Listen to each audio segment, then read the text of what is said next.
Igreja Cristo é Vida, a sua cidade refúgio. Que é o livro por excelência. Bíblia em hebraico significa o livro dos livros. Na epístola de Paulo aos Efésios, capítulo 4, versículo 5. O tema da nossa mensagem hoje à noite é há um só batismo. E quando o apóstolo Paulo recebe a revelação da graça de Deus, a palavra predestinada de sabedoria, o evangelho para a igreja, então Paulo escreve a sua epístola aos Efésios, e no versículo 5 ele diz assim: há um só Senhor. Você vê, ainda hoje uma grande parte da igreja diz que há três: o Deus Pai, o Deus Filho e o Deus Espírito Santo. E diz que os três existem e coexistem separadamente. Paulo disse: não é assim. Paulo disse: olha, há um só Senhor, uma só fé. Ou seja, a mesma fé que eu tenho, você tem. Nessa nova dispensação, Deus distribuiu a cada um de nós a mesma medida de fé. Hoje não há mais aquela coisa de fulano tem muita fé, o irmão Beltrano tem pouca fé. Hoje você não pode dizer: ah, minha fé está tão pequenininha. Não existe isso. Hoje você tem a fé que é o dom do Espírito Santo. É a mesma medida que o pastor tem, você tem. Todos nós temos a mesma fé. Amém? E ele disse: um só batismo. Um só batismo. Um só Deus e Pai de todos, o qual é sobre todos, age por meio de todos e está em todos. Vamos orar a Deus em nome do Senhor.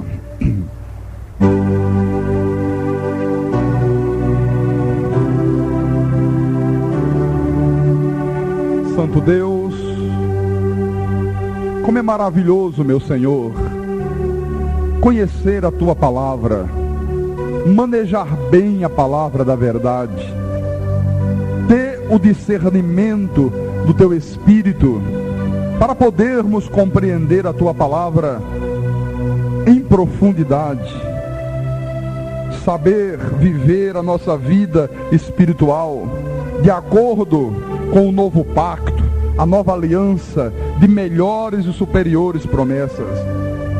Nós somos pessoas privilegiadas, porque o Teu Espírito Santo iluminou os olhos do nosso coração e Ele nos fez compreender coisas que há 2000 anos atrás o Senhor revelou a Paulo, e hoje, quase 2000 anos depois, a grande maioria da Tua igreja desconhece.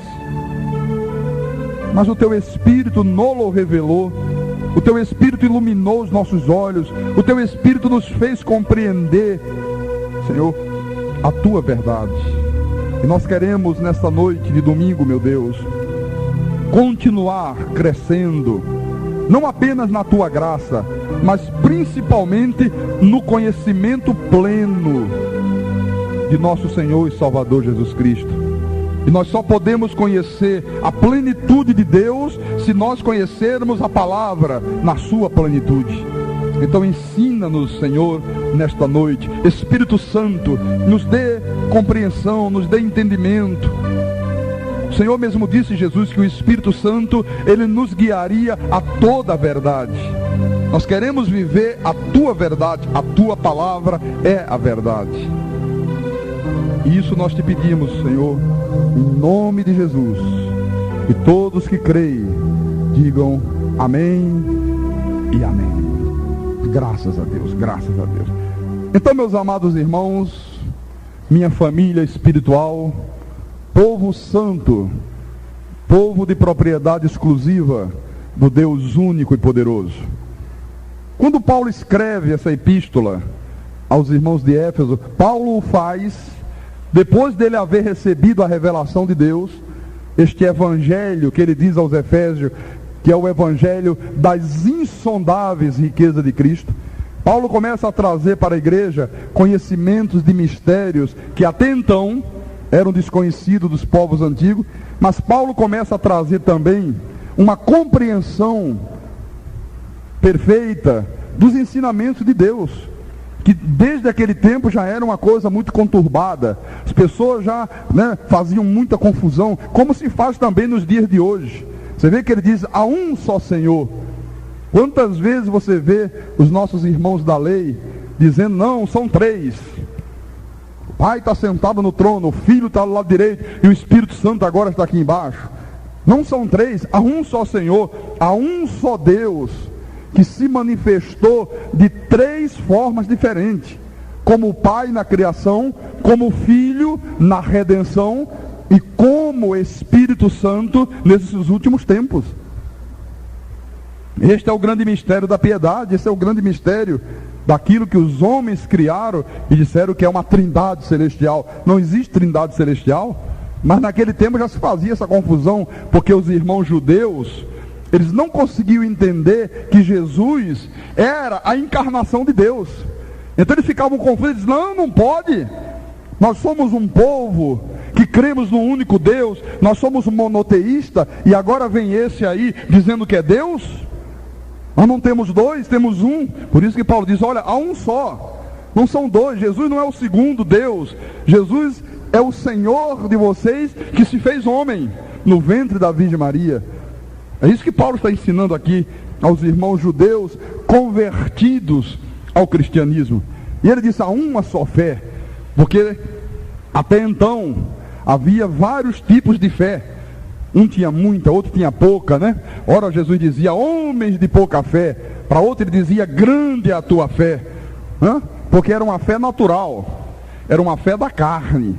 Agora, na nova dispensação, na nova aliança, a fé que todos nós possuímos é a fé como dom do Espírito Santo. Não é mais a tua fé. Antes ele dizia, a tua fé te salvou. A tua, hoje não é mais a tua, hoje é o dom da fé que está em você, que é o dom do Espírito de Deus. Mas ele disse também, um só batismo. Eu pergunto, quantos batismos a igreja de Jesus tem realizado? 2. É ou não é? Como é que tradicionalmente se faz? Se batiza nas águas e diz que depois, um dia, quem sabe, talvez, a pessoa seja batizada com o Espírito Santo. Principalmente nas igrejas pentecostais, o ensinamento é esse. Que você vem, você se converte, você aceita Jesus, aí um dia você batiza em água, e diz que quando batiza nas águas, você está sepultando a velha criatura. Quando você levanta das águas, você já é uma nova criatura, e aí você começa a buscar o Espírito Santo.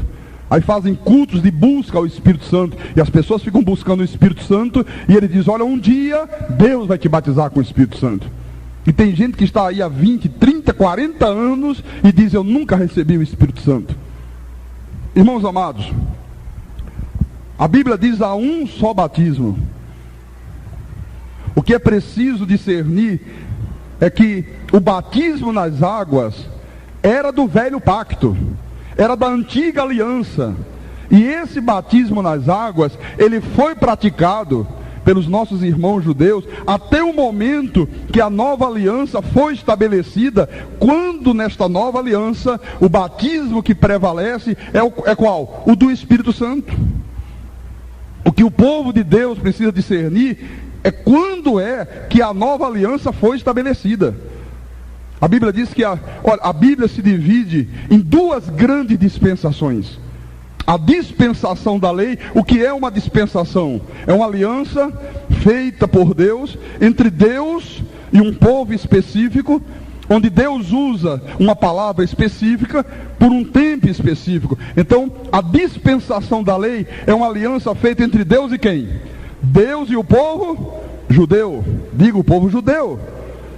Deus usa nesta aliança uma palavra específica para os judeus, que não é para nós gentios. Qual foi a palavra que Deus usou na dispensação da lei? A lei de Moisés. E por um tempo específico, desde o Sinai até a morte e ressurreição de Jesus, quando ele revela a Paulo o Evangelho da Graça, e se estabelece o novo pacto, que a Bíblia diz que é de melhores e superiores promessas. Então, a primeira dispensação fora confiada a quem? A Moisés. Moisés é que foi o escolhido de Deus, né, para receber a incumbência de levar para os irmãos judeus a dispensação da lei. A segunda dispensação, que é a dispensação da graça de Deus, foi confiada a quem? Ao apóstolo São Paulo. E esta segunda dispensação é para nós gentios, judeus e gentios, eleitos e predestinados desde antes da fundação do mundo. Veja no capítulo 3 de Efésios, versículo 1 e 2. Veja que Paulo quer mostrar isso para os irmãos de Éfeso. E ele diz: por esta causa eu, Paulo, sou o prisioneiro de Cristo Jesus, por amor de vós, gentios. Por que Paulo diz que ele é o prisioneiro? Ele estava preso realmente. Paulo escreveu essa epístola da prisão em Roma, estava preso em Roma. E aí ele escreve, e ele diz no versículo 2: se é que tendes ouvido a respeito da dispensação da graça de Deus, a mim confiada para vós outros. A quem foi confiada a dispensação da graça de Deus? A Paulo? Não foi a Pedro? Não foi a Tiago? Não foi a Mateus? Não foi a Lucas? Não foi a Marcos?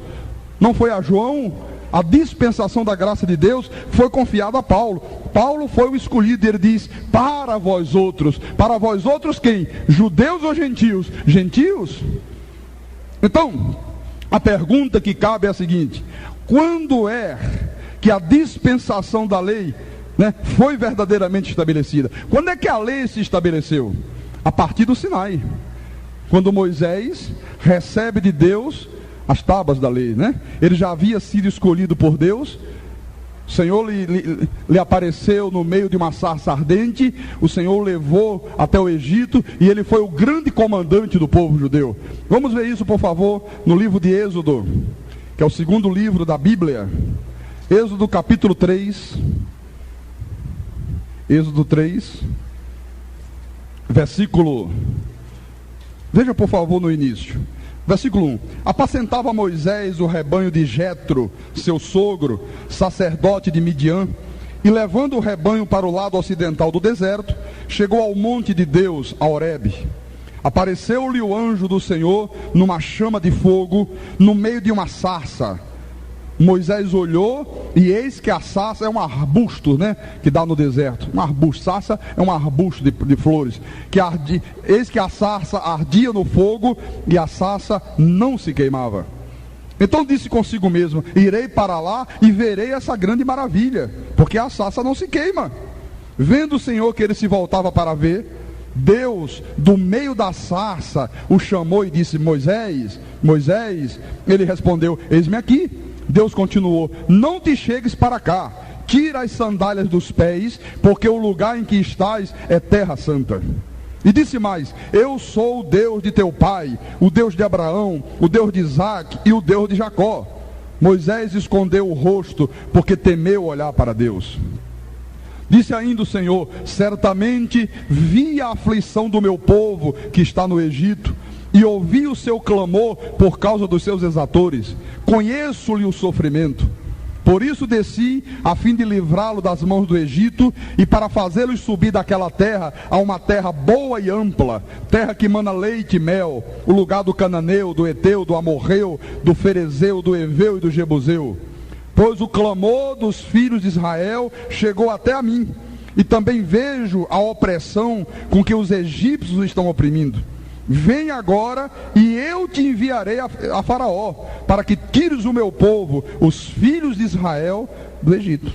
Então, Moisés é escolhido por Deus, é Deus que escolheu Moisés, e Moisés é enviado para o Egito, e ele passa a partir de então a ser o grande comandante do êxodo do povo de Israel, saindo do Egito e sendo levado em direção a Canaã, a terra prometida.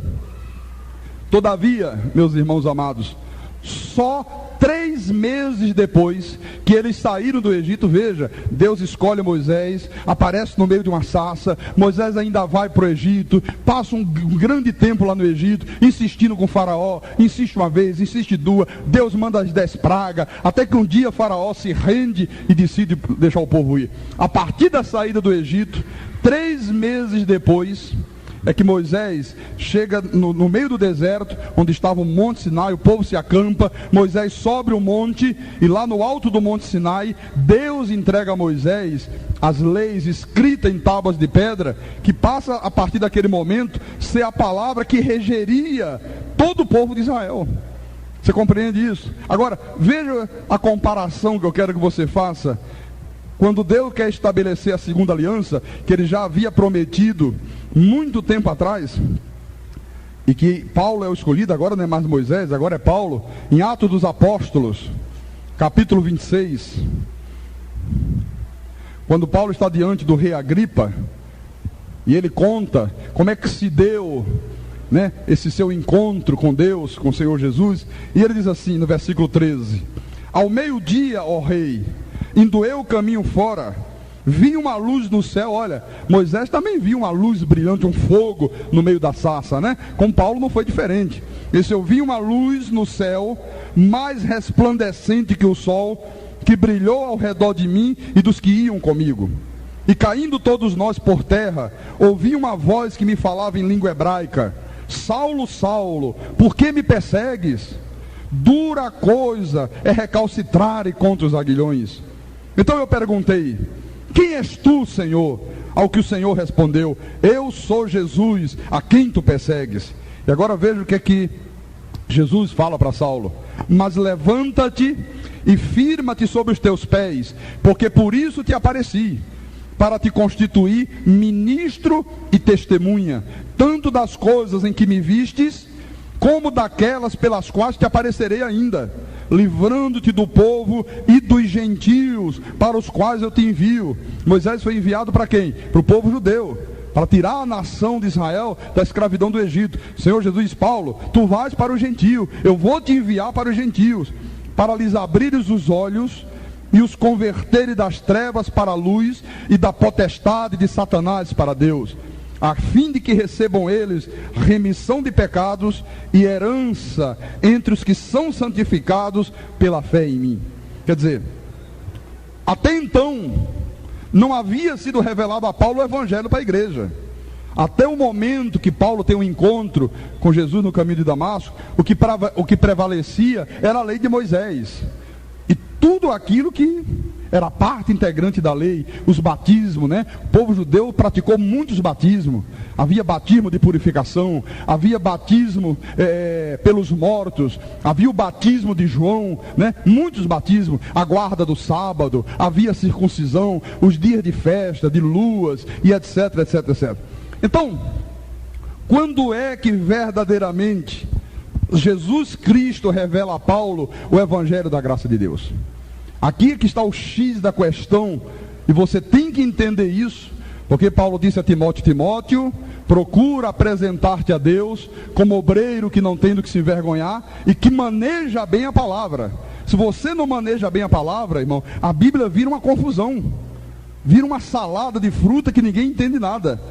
Ninguém sabe onde começa uma coisa, onde termina outra. Ninguém sabe o que era da antiga aliança, o que é da nova, o que era para os judeus, o que é para os gentios, quando que estabeleceu a nova. Fica uma confusão sem fim. Então, quando é verdadeiramente que o evangelho da graça é dado a Paulo, e aí sim há uma palavra específica para um povo específico, que somos nós, os gentios, aqueles que não têm sangue israelita, aqueles que não nasceram em Israel, que significa os estrangeiros, né? Quando é que isso aconteceu? A partir da terceira viagem missionária de Paulo, durante os 3 anos que Paulo passou lá em Éfeso, principalmente na escola de Tirano. Aqui se dá verdadeiramente a separação do judaísmo. Ali a igreja cristã se estabelece definitivamente. Vamos ver isso em Atos dos Apóstolos, capítulo 19. É importante você marcar isso na tua Bíblia. Atos 19, versículo 8. Até então, Paulo estava no meio do judaísmo. Até então, ele cria em Jesus, como muitos judeus haviam crido, mas eles ainda permaneciam atrelados à lei de Moisés, aos costumes da lei, né? Então veja o que aconteceu, versículo 8. Durante 3 meses, Paulo frequentou a sinagoga. Veja, sempre ia para a sinagoga. Ele tentava pregar Cristo e a ressurreição aos judeus também. E muitos se convertiam a Cristo, mas permaneciam o quê? Atrelados à lei, praticando tudo aquilo que a lei de Moisés mandava. Não havia outra palavra, não havia outra determinação, outra orientação de Deus. Então, ele frequentou a sinagoga durante 3 meses, onde falava ousadamente, dissertando e persuadindo com respeito ao reino de Deus. Visto que alguns deles se mostraram empedernidos e descrentes, falando mal do caminho diante da multidão, Paulo, apartando-se deles, separou os discípulos, passando a discorrer diariamente na escola de Tirano. Durou isso por espaço de 2 anos, dando ensejo a que todos os habitantes da Ásia ouvissem a palavra do Senhor, tanto judeus como gregos. Então veja só, chegou um momento, Paulo ia para a sinagoga todo sábado, que era quando os judeus se reuniam na sinagoga, né? Porque a lei mandava guardar o sábado, o 7º dia. Então todo sábado eles estavam na sinagoga. E Paulo ia e começava a pregar acerca do reino de Deus, acerca de Jesus, que Jesus era o Senhor, que ele havia morrido, mas ele havia ressuscitado. Mas a rejeição a isso era muito grande. Eles rejeitavam Jesus, eles não aceitavam Jesus como sendo o Messias, como sendo o Cristo que todos os seus profetas haviam anunciado. Eles estavam tão cegos por causa das doutrinas humanas que se foram introduzidas na lei, e toda religião, quando começa a ficar permeada de doutrinas humanas, ela cega as pessoas, ela fanatiza as pessoas, e eles não conseguiam ver que Jesus era verdadeiramente o cumprimento das profecias dos profetas deles. Então houve um momento que Paulo disse: olha gente, já que vocês são tão obstinados no erro, já que vocês estão aí, né, tão descrente e ainda falam mal dessas verdades, eu vou me apartar de vocês definitivamente. Não venho mais à sinagoga. E aí ele separa os discípulos, os que haviam crido, e ele começa a se reunir com essa gente na escola de Tirano. Era uma escola que havia em Éfeso. A partir daqui, há verdadeiramente a separação do cristianismo do judaísmo. Agora aqui se separa definitivamente. E é aqui, nesse período que Paulo passa na igreja de Éfeso, que é estabelecida verdadeiramente a igreja cristã. E é a partir daqui que Paulo começa a escrever as suas epístolas. É a partir desse momento aqui. Paulo começa a escrever a sua epístola, as 2 epístolas aos Coríntios. Ele escreve 1ª e 2ª de Coríntios. Ele escreve a epístola aos Gálatas. Ele escreve a epístola aos Romanos. Veja que a partir do momento que ele rompe definitivamente com a lei, o que Paulo diz aos Romanos? Veja por favor em Romanos capítulo 10, versículo 4. Ele começa a escrever aquilo que Jesus manda, aquilo que ele ouviu da boca do próprio justo. Romanos capítulo 10, versículo 4. Veja o que Paulo diz a esses irmãos de Roma: porque o fim da lei é Cristo, para a justiça de todo aquele que crê. Diga com os teus lábios: o fim da lei é Cristo. Quer dizer que a lei findou. A lei teve um período. E quando é que foi o fim da lei? Cristo. Quando Cristo morre, ressuscita, entrega para Paulo o evangelho da graça, findou a lei. Agora é o que? É graça, não é mais a lei, não é mais por obras. Depois, no versículo 11, capítulo 11, versículo 6, veja o que ele diz: e se é pela graça, já não é pelas obras. Paulo está dizendo: olha, agora é por graça, agora não é mais por obras da lei, agora não é mais por sacrifícios. Do contrário, a graça já não é graça.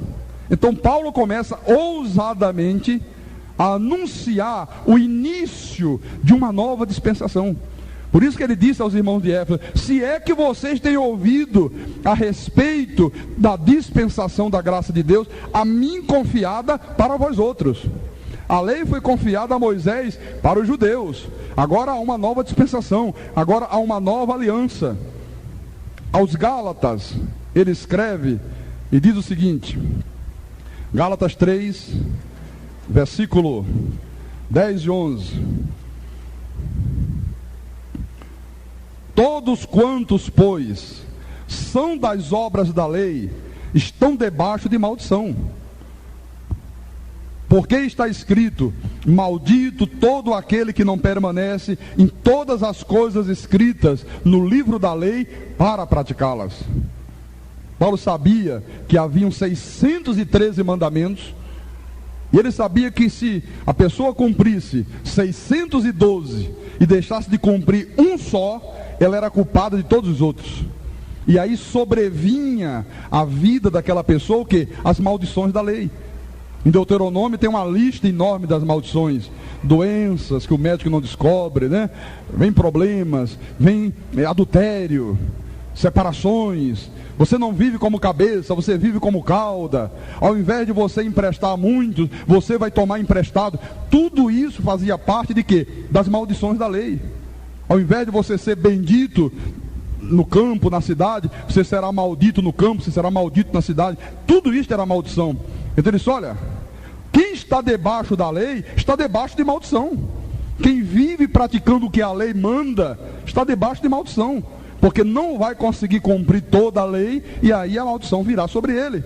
E agora você entende, irmão, por que na igreja cristã existe tanta gente vivendo uma vida maldita? Problema, desemprego, passando necessidade. Por que às vezes um casal crente, de repente há uma separação, não poderia haver? Por que há gente que luta, mesmo estando dentro de uma igreja, e não consegue tornar os seus sonhos realidade? Doenças, olha, tanta coisa. A maioria do povo de Deus não vive como cabeça, vive como cauda. São as maldições da lei, porque a igreja cristã não entendeu que a lei findou em Cristo. E aí mistura lei com graça e vira o quê? Uma desgraça. Que é o que está aí. Vira uma grande desgraça. Aí no versículo 11 ele diz: e é evidente que pela lei ninguém é justificado diante de Deus. Eu pergunto: há possibilidade de alguém ser justificado diante de Deus pela lei de Moisés? Ninguém. Não há esta possibilidade. Ninguém pode ser justificado, Paulo diz. Por quê? Porque o justo viverá pela fé. Quer dizer, Paulo está dizendo: olha, a lei exigia obras, sacrifício, jejum, tinha que pagar o preço, sobe o monte, desce monte, joelho no chão, né? E tem que sacrificar, tem que ralar, como dizem alguns aí. Paulo disse: agora não. Agora é por graça. Agora o justo viverá pela fé. Pela fé em quê? Pela fé na palavra. Pela fé naquilo que Deus graciosamente nos imputou na cruz do Calvário. Então você tem que viver por fé nisto. Por fé que você é um abençoado de Deus, que com um único sacrifício Ele te aperfeiçoou para sempre, que tu és um salvo, que tu és um justificado, que tu estás glorificado, que você está sentado hoje em lugares celestiais. Você tem que saber a tua posição espiritual neste mundo. Você tem que viver por fé que o maligno não te pode mais tocar, que na cruz do Calvário Jesus carregou sobre si as nossas doenças e as nossas enfermidades. Que você hoje é mais do que vencedor, aleluia, mais do que vencedor. Você não é um perdedor, meu irmão. Você não pode viver uma vida de derrotas e de fracassos, porque a morte de Jesus te deu uma posição super especial neste mundo. Mas você tem que viver por fé nisto aqui. Não é por fé num copo com água, não é por fé numa rosa, não é por fé numa corrente, não sei de quê. Não, é por fé na palavra, é por fé nas promessas de Deus. Então você vê que quando houve a separação definitiva do judaísmo e começa Jesus Cristo a revelar a Paulo, você lembra que nós lembramos ainda há pouco, porque ainda te aparecerei muitas outras vezes, né? Vou te revelando. Ele começa a revelar e Paulo começa a escrever aquilo que o Cristo ressuscitado estava lhe revelando. Isso aqui não saiu da cabeça de Paulo. Ele disse: isso aqui eu recebi da boca do próprio justo. E aí ele começa ousadamente a pregar o quê? O evangelho da graça de Deus. A nova aliança instituída sobre melhores e superiores promessas. Quer dizer, versículo 1. Veja por que a graça é superior. Ele diz: ora, visto que a lei tem sombra dos bens vindouros. não a imagem real das coisas. Quer dizer que a lei, ela tinha sombra dos bens vindouros. Não era a imagem real. O real veio o quê? Na nova aliança. Então tudo que fazia parte da lei era a sombra das coisas melhores e superiores que viria quando fosse estabelecida o novo pacto de melhores segundo promessa. Nunca jamais pode tornar perfeitos os ofertantes com os mesmos sacrifícios que ano após ano perpetuamente eles oferecem. Quer dizer, por mais sacrifício que as pessoas oferecessem na lei, Paulo diz, olha, não adianta, não torna perfeito, você continua imperfeito, continua aí uma vida imperfeita, não tem eficácia sobre você, isso são sombras. Agora, veja que no capítulo 6, na mesma epístola aos Hebreus, os hebreus eram o quê? Eram judeus convertidos ao cristianismo, mas que estavam vivendo uma luta tremenda, porque Paulo pregava a graça, quando Paulo dava as costas, lá vinha a turma da lei e dizia, olha, não é assim, tem que cumprir os costumes da lei de Moisés, se não fizer circuncisão, você não pode ser salvo, e havia uma guerra nesta igreja. Então Paulo diz assim, versículo 1, por isso, pondo de parte os princípios elementares da doutrina de Cristo, deixemos-nos levar para o que é perfeito, não lançando de novo a base do arrependimento de obras mortas e da fé em Deus, o ensino de batismo e da ressurreição e da imposição de mãos, da ressurreição dos mortos e do juízo eterno. Isto faremos se Deus permitir. Então, o que é isso aqui que Paulo diz? Deixa de lado, põe de parte. Tudo isso aqui era o que fazia parte do judaísmo. Os princípios elementares da doutrina de Cristo. Que Cristo? Cristo nos dias da sua carne. Cristo nos dias da sua carne, o que ele fez? Ele cumpriu a lei. Por isso que Mateus, Marcos, Lucas e João não é evangelho para a igreja. Mateus, Marcos, Lucas e João são livros que relatam para a igreja o ministério terreno de Jesus, Cristo cumprindo a lei. Ele disse, eu não vim revogar a lei, eu vim cumprir a lei. Para que Jesus veio cumprir a lei? Para que eu nem você precisasse mais cumpri-la hoje. Ele foi o nosso substituto. Diga, o nosso substituto. Então ele disse, olha, põe de parte isso aí. Tudo isso era parte do judaísmo. Tudo isso era o quê? Sombra dos bens vindouros. O que Paulo disse? Põe de parte. Deixa de lado, isso não serve mais. Então, o que era o batismo nas águas? Sombra do verdadeiro batismo que viria com a nova aliança, que é qual? O batismo com o Espírito Santo de Deus. Olha, isso é sombra. Sombra do verdadeiro. Põe de parte isso aí. Por isso que quando ele escreve aos irmãos de Coríntio, na primeira epístola aos Coríntios, capítulo 1, versículo 14, ele diz assim, olha o que Paulo diz a essa igreja: dou graças a Deus, porque a nenhum de vós batizei, exceto Crispo e Gaio, para que ninguém diga que fostes batizados em meu nome.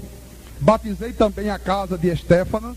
Além destes, não me lembro se batizei algum outro, porque não me enviou Cristo para batizar, mas para pregar o Evangelho, não com sabedoria de palavra, para que se não anule a cruz de Cristo.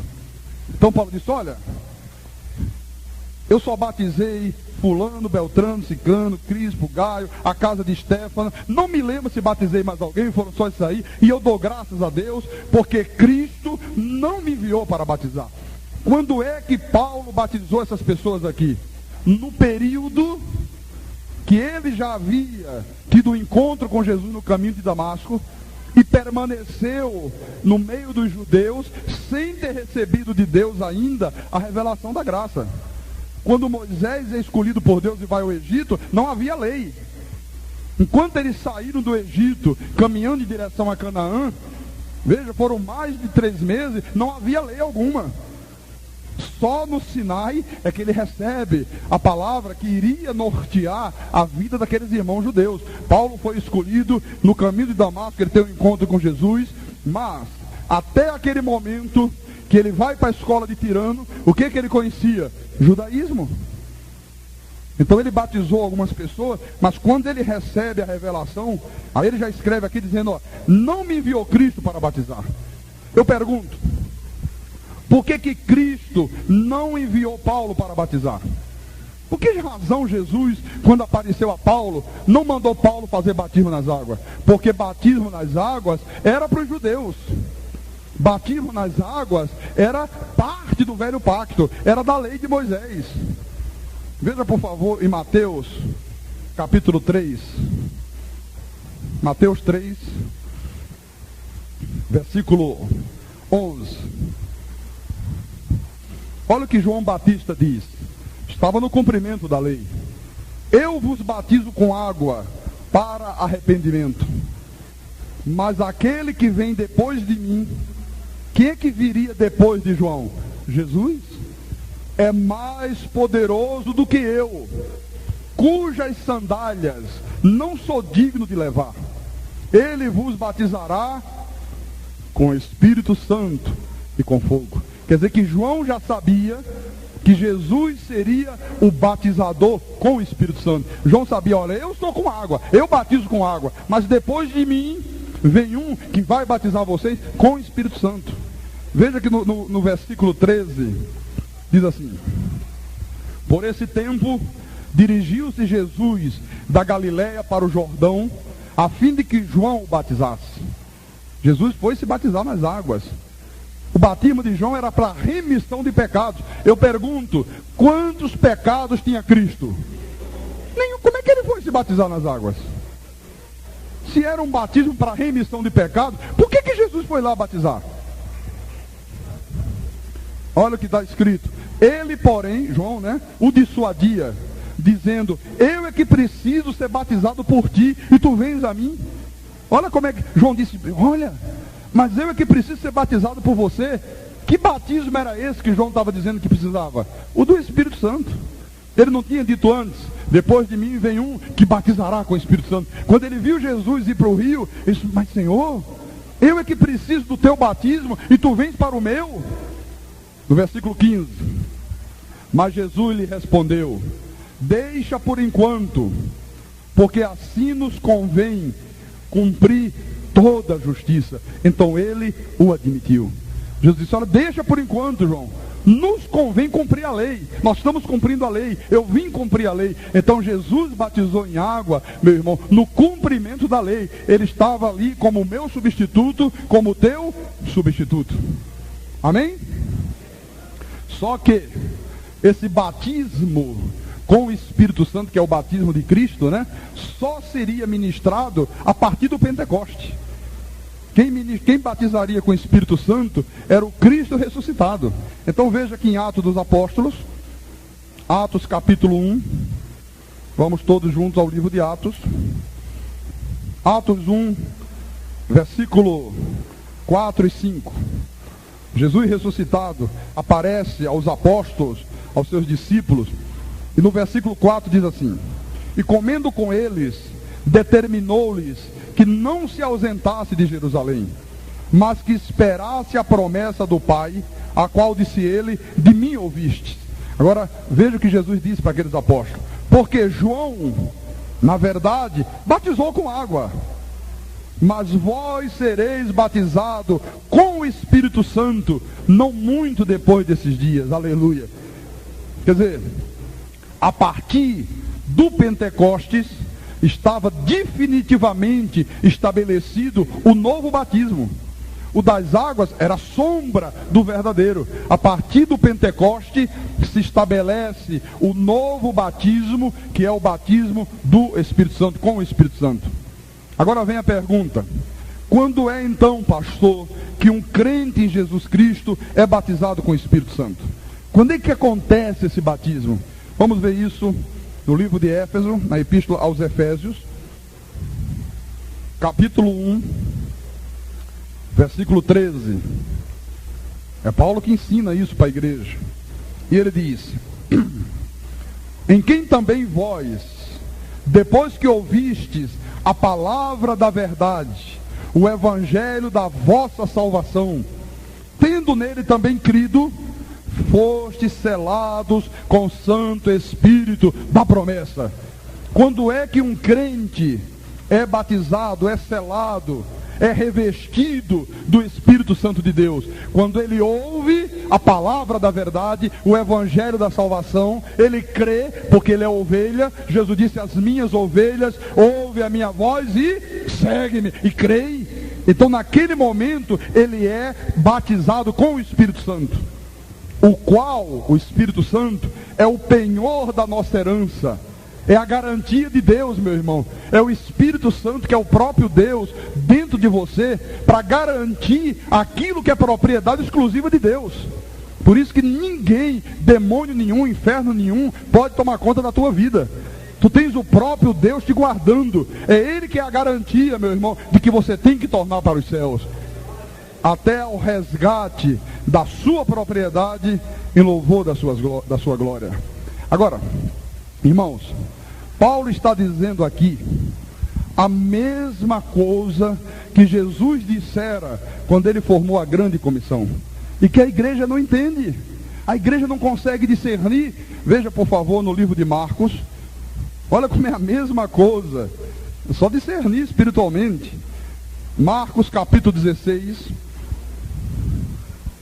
versículo 15, vamos ler a partir do 14. É quando Jesus ressuscitou, e pouco antes dele subir aos céus, ele está reunido com os apóstolos, e diz assim: finalmente apareceu Jesus aos 11, quando estavam à mesa, e censurou-lhes a incredulidade e dureza de coração, porque não deram crédito aos que tinham visto já ressuscitado. E disse-lhes, olha o que Jesus disse: ide por todo o mundo e pregai o evangelho a toda a criatura. Que evangelho? O que ele iria revelar a Paulo? Ide pregai o evangelho. Quem crer e for batizado será o quê? Salvo. Quem, porém, não crer será condenado. Então o que é que Paulo diz? Quando você ouve o evangelho, você crê e você é selado com o Espírito Santo. O que é que Jesus estava dizendo? Ide, prega o evangelho. Quem crê e for batizado será salvo. É um salvo, é um eleito, é um predestinado. Jesus aqui não está se referindo a batismo de água. Ele está se referindo ao batismo dele, que é o que iria prevalecer na nova aliança, no novo pacto. Você vê que Lucas fala a mesma coisa. Lucas capítulo 24, versículo 45. Olha, é o mesmo momento, só que agora é Lucas escrevendo, não é mais Marcos.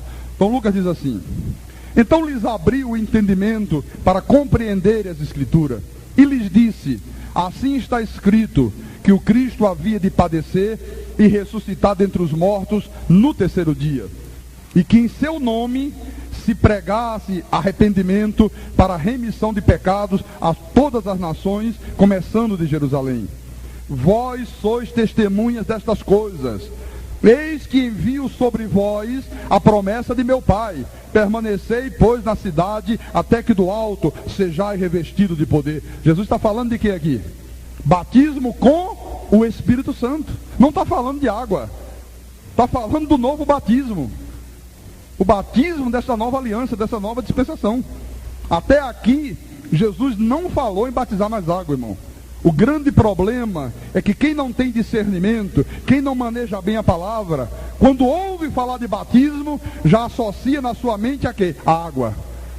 O povo de Deus falou em batismo, já vem na mente dele água, borbulhando, e água, e mergulha, e levanta da água. Ele não pode falar em batismo que já vem na cabeça a água.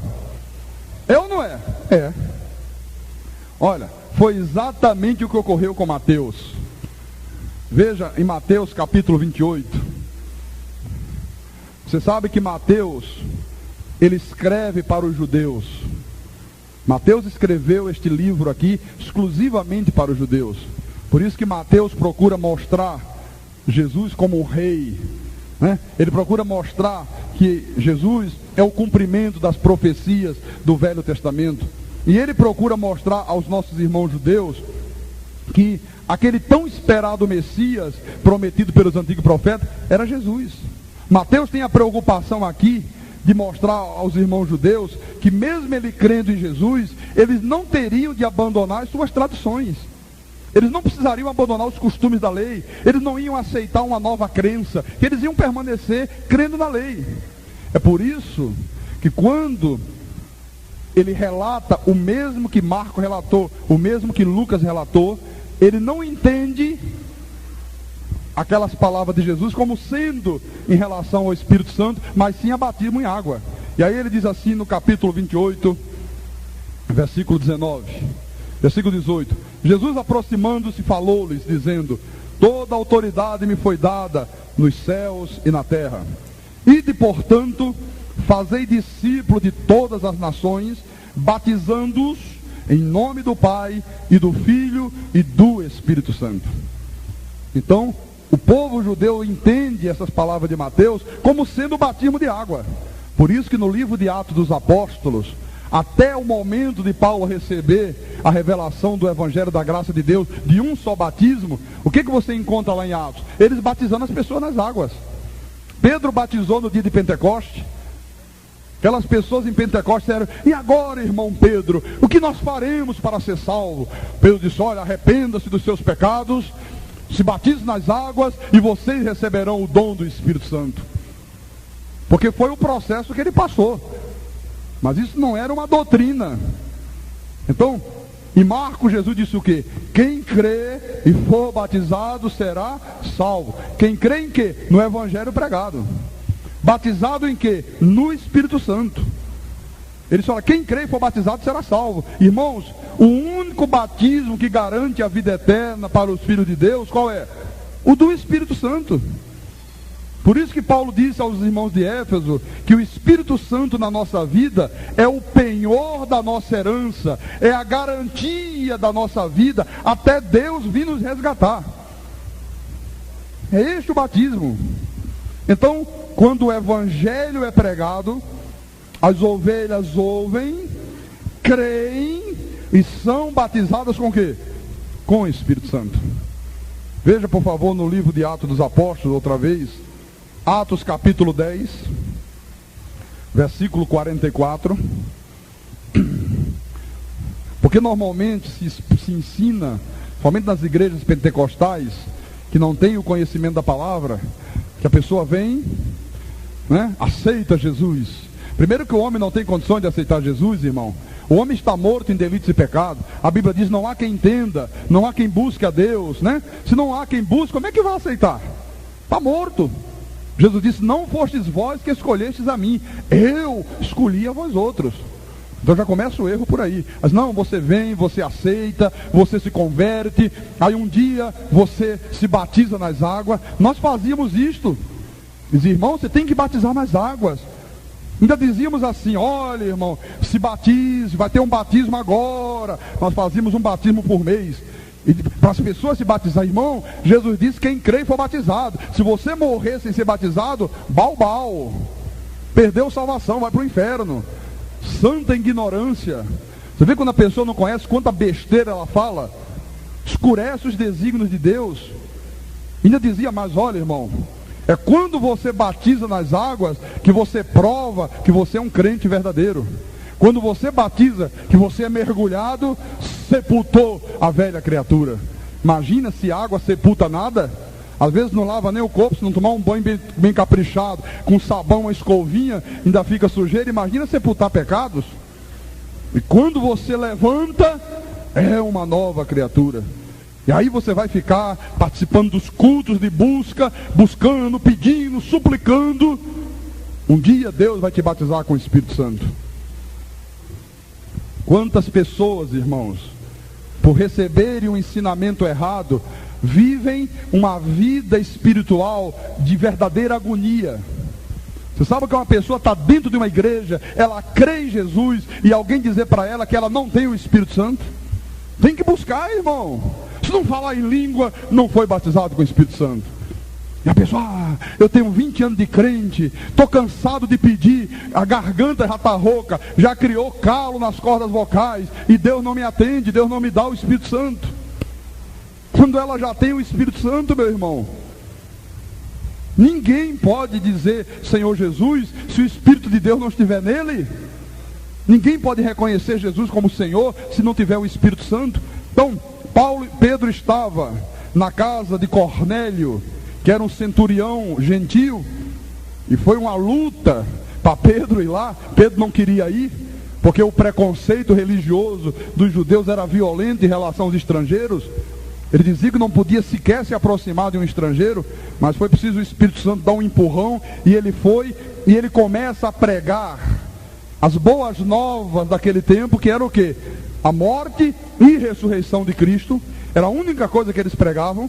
Então, quando ele está pregando sobre isso, olha o que diz o versículo 44.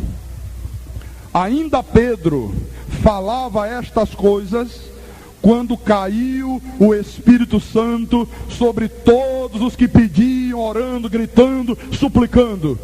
Não. O que eles estavam fazendo? Ouvindo a palavra. Olha, nunca tinham ouvido esta palavra. Quando Pedro pregou a morte e ressurreição de Cristo, eles creram, e na mesma hora o que aconteceu? Foram batizados com o Espírito Santo. Não tinha ninguém gritando, Senhor me batiza, Senhor eu quero, derrama o Espírito Santo.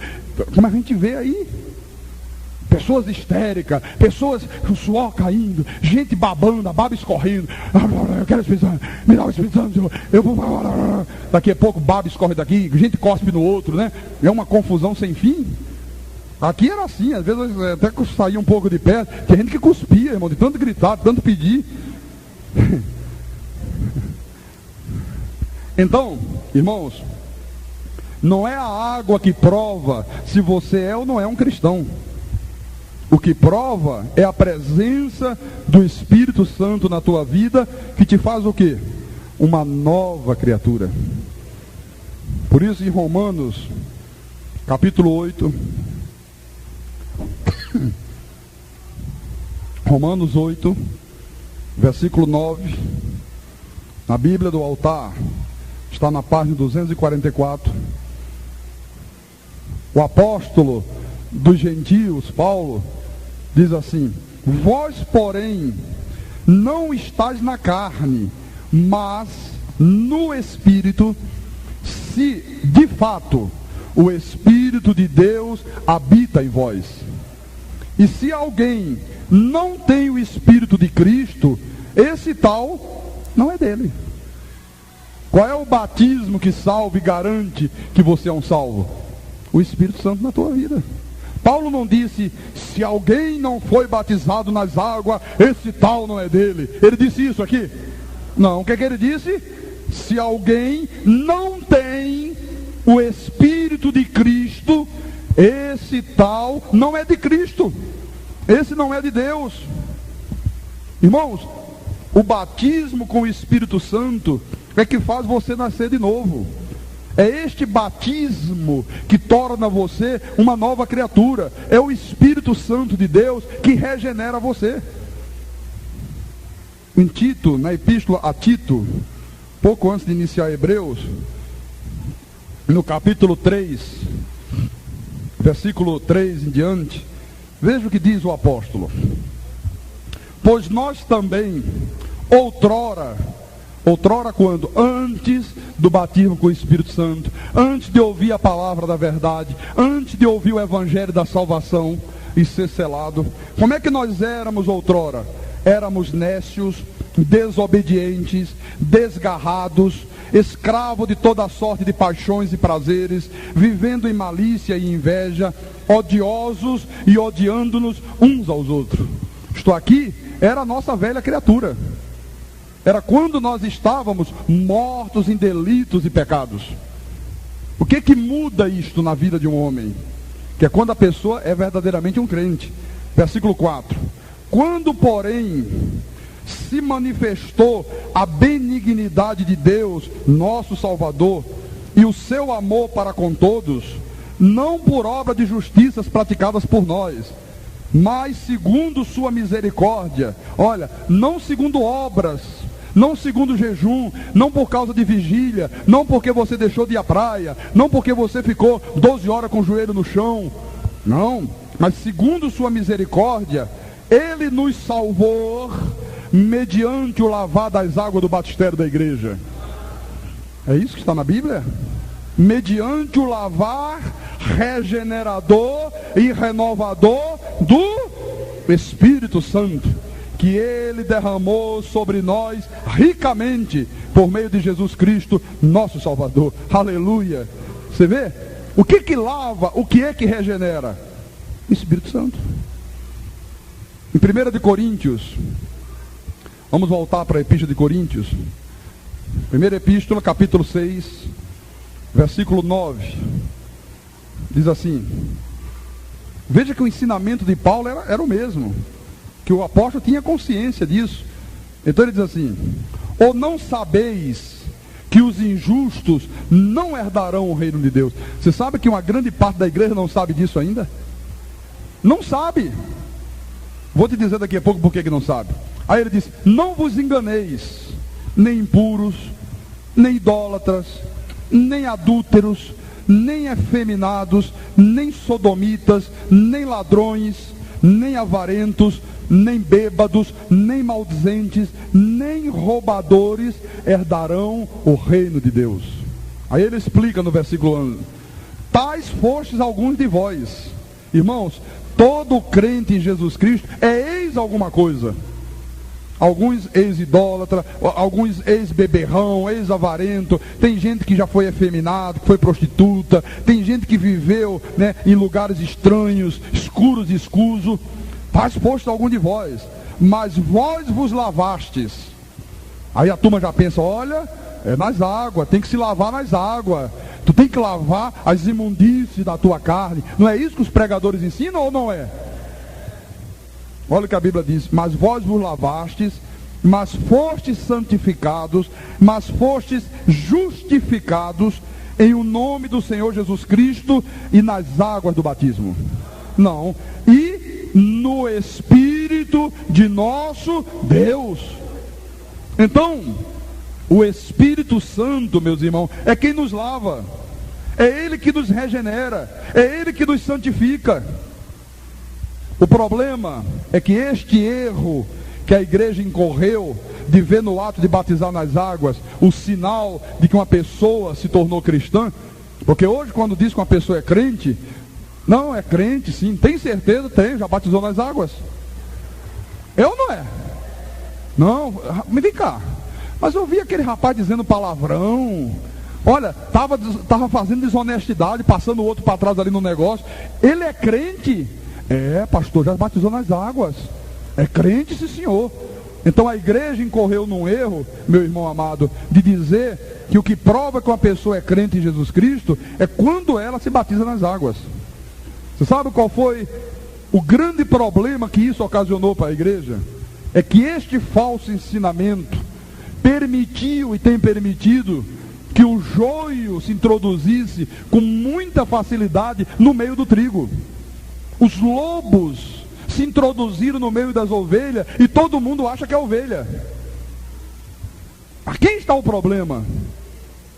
Quantas são as pessoas que estão dentro da igreja, que tem Bíblia, que batizou nas águas, mas continua sendo uma pessoa impura?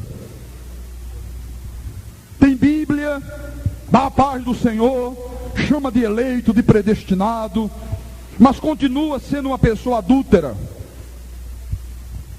Às vezes idólatra, às vezes a idolatria é com o pastor, às vezes a idolatria é com uma denominação, ou não é?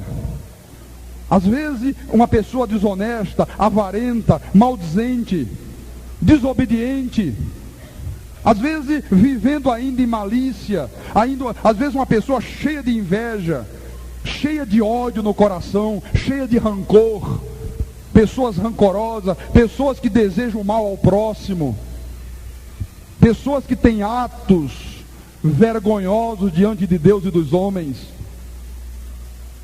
Ah não, mas é crente. Por quê? Porque o sistema decidiu dizer que batizou em água, é crente. Não é o que a Bíblia diz. O que prova que uma pessoa é crente, Paulo disse assim: se alguém está em Cristo, é nova criatura. O que é que torna uma pessoa nova criatura? O batismo com o Espírito Santo. E aí você vê pessoas que, apesar de praticarem todas essas coisas horríveis aqui, é uma lista imensa, elas continuam sendo tidas como um crente porque se batizaram nas águas. Você percebe a gravidade disso? Está aí a igreja de Jesus, hoje, toda ela permeada de pessoas que são uma verdadeira vergonha para a igreja. Por isso que às vezes você ouve dizer pessoas dizendo: não, eu não quero saber de crente. Não foi crente que deu problema, foram falsos crentes. Porque o verdadeiro crente, meu irmão, ele é exemplo para este mundo. Jesus disse: vós sois o sal da terra, vós sois a luz do mundo. O verdadeiro crente, você não identifica, não é porque batizou em água, não é por causa da roupa que ele usa, é porque ele expressa, ele manifesta no seu viver diário o caráter de Deus. Uma pessoa honesta, a Bíblia diz, o falar do cristão tem que ser sim, não. E crente é um marido que ama a sua esposa, como Cristo amou a igreja. Quantas esposas eu recebo no gabinete pastoral se queixando dos maridos? Quantas pessoas ligam para mim: olha, tem chovido o telefonema, pastor, daria para o senhor falar na rádio, pastor, acerca do relacionamento do marido com a esposa, porque o meu marido é muito bruto, pastor, meu marido é um cavalo batizado. Eu digo: não, irmã, mas fica tranquila, no dia que ele se converter, não, pastor, já é crente há 100 anos. E continua cavalo? Continua. Então daqui a pouco ele passa a ser burro. Mas bate nas águas, bate nas águas. Você vê, você percebe o erro disso aqui? Você percebe a verdade que se criou com isso aqui? Uma mulher que se deu, ela é uma esposa submissa ao marido. Ela é uma mulher de vida reta, de vida digna. Um empresário que é crente de verdade, irmãos, ele não sonega impostos. Ele não faz negócios escuros e obscuros. O funcionário, né, o empregado que é um crente, ele tem um comportamento íntegro, ele tem que ser visto pelos seus colegas e pelo seu patrão como exemplo de todos. O seu comportamento tem que fazer as pessoas dizerem: poxa, por que você é assim? Você é todo reto, você não faz nada errado, tudo seu é ali na bucha, a sua palavra é verdadeira, a gente pode confiar, você não é homem de duas palavras, você é uma pessoa de um comportamento exemplar. E ele vai dizer: porque eu sou um crente em Jesus Cristo. Ah, você é crente? Poxa, interessante, a sua roupa não parece de crente. Pois é, a roupa não parece, mas a roupa espiritual é de crente. A roupa física não é. Não existe roupa física para crente. Onde é que está isso na Bíblia? Pessoas de um caráter de Deus, meu irmão. Isso é que é o verdadeiro crente. Amém? Quer dizer, adianta batizar em águas? Adianta. Serve para nada, meu irmão. Absolutamente nada. Era sombra dos bem-vindouros, não a imagem real das coisas. O que é a imagem real das coisas? O batismo com o Espírito Santo. Amém? Agora, você fala isso aí fora, a igreja entra em convulsão. Não pode, esse pastor é um herege, como é que ele diz que não batiza nas águas? Como é que uma pessoa vai ser salva sem batizar nas águas? Como é que vai dizer que é crente se não batizou em águas? Quer dizer, a pessoa não se preocupa com o caráter moral das pessoas, está preocupado se batizou em água ou não batizou em água. Aí o mundo vem abaixo. Eu quero terminar a mensagem em Gálatas, capítulo 6, versículo 15. Naquele tempo, a maior discussão entre a lei e a graça era acerca da circuncisão. O maior problema era se fazia circuncisão ou se não fazia circuncisão. Os judeus diziam assim: olha, se não circuncidar, não pode ser salvo. Paulo diz: olha, mas os gentios, Deus não mandou circuncidá-los, e no entanto, eles ouvem, creem e recebem de Deus o Espírito Santo. E era uma confusão danada. Hoje a grande discussão é se batiza ou se não batiza, né? Não pode. Quer dizer que é crente sem batizar em água? Ai, meu Deus. E tem gente que sai correndo pela rua, desesperado, né? Olha o que Paulo diz. Versículo 15. Pois nem a circuncisão é coisa alguma, nem a incircuncisão, mas o ser nova criatura. Vamos trazer isso aqui para hoje. Nem o batismo nas águas é coisa alguma, nem o não batizar nas águas é coisa alguma. O importante, o que vale é ser nova criatura. E você só é nova criatura se o Espírito de Deus habitar em você. Ponto. Acabou. Amém? E a todos quanto andarem de conformidade com esta regra, e esta igreja anda de conformidade com esta regra, paz e misericórdia sejam sobre eles e sobre o Israel de Deus. Quanto ao mais, ninguém me moleste, porque eu trago no corpo as marcas de Jesus. Aleluia.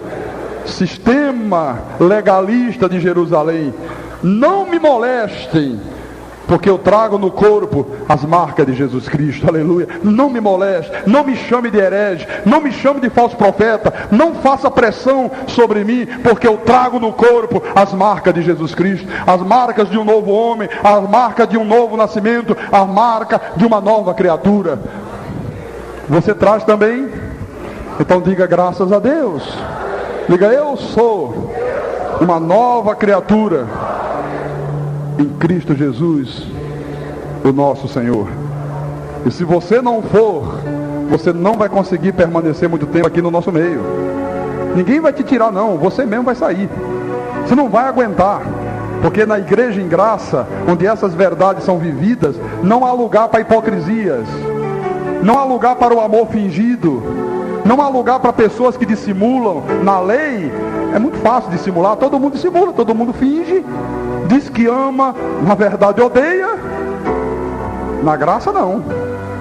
Se você não ama verdadeiramente, a hora que você quiser manifestar atitudes de ódio, todo mundo vai olhar para você e dizer, irmão, você não é nova criatura, você não nasceu de novo, você não vai se sentir bem, você vai embora. Amém? Quem tem ouvidos para ouvir, que ouça o que o Espírito Santo disse à igreja.